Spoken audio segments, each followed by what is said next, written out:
గమనించారా, బైబిల్లో ప్రజలను దేవుడు ఎప్పుడు కూడా నిక్నేములతో పిలవలేదు.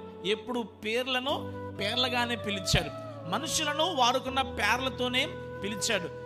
కపటము లేని అందరూ కపటము లేని వాడు రకరకాల పేర్లతో పిలిస్తే చెట్టు కింద చూచిన వ్యక్తిని నతానియేలు అని దేవుడు పిలిచాడు.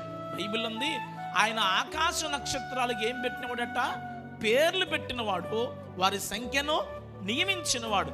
కానీ బైబిల్లో ఇద్దరు మాత్రమే నిక్నేములతో పిలువబడ్డారు. వారు ఎవరంటే మొదటగా సర్ప సంతానమా అన్నాడు. వాస్తవానికి ఏమని పిలవాలి? ప్రజలారా అని పిలవాలి.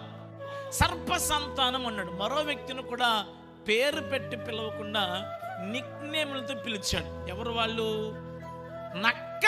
ఆ నక్కతో ఇలాగూ చెప్పుడి. ఏమని చెప్పాలి? ఏ రోజుతో ఇలాగూ చెప్పుడి అనాల్సినటువంటి యేసు ప్రభు ఆ నక్కతో అన్నాడు. ఎక్కడ కూడా దేవుడు వేరే పేర్లు పెట్టి పిలవలేదు.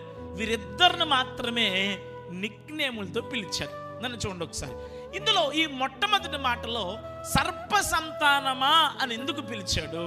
ఎందుకు సర్ప సంతానం పిలిచారంటే, మన ఊర్లో వరి పండుతుందా? వరేస్తారా? రైట్.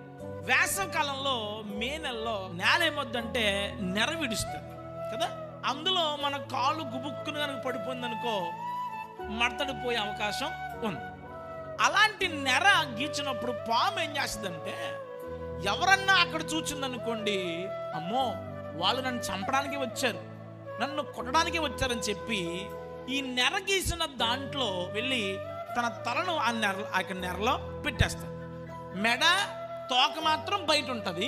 ఆ ఒక్క ఖాళీలో మాత్రం పట్టుకెళ్ళి తనకు తలక పెట్టాడు. అంటే ఎక్కడైతే నెర గీస్తుందో, ఎక్కడైతే కొంచెం గ్యాప్ ఉంటుందో ఆ గ్యాప్లో ఈ పాము పట్టుకెళ్ళి తనకు తలను అక్కడ పెట్టేస్తుంది. పెట్టేసి అనుకుంటుంది, అమ్మయ్య నాకు ఏ శ్రమ లేదు అనుకుంటుంది.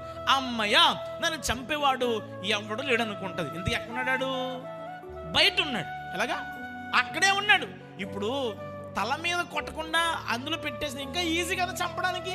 ప్రమాదం అక్కడే ఉన్న ఈ పాము లేనట్టుగా ప్రవర్తిస్తుంది గనుక ప్రజలు ఏమన్నాడు చెప్పనా?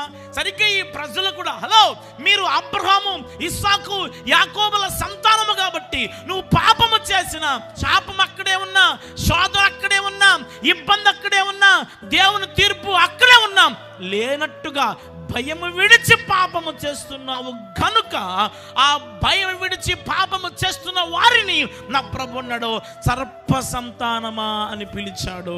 దేవునికి స్తోత్రం.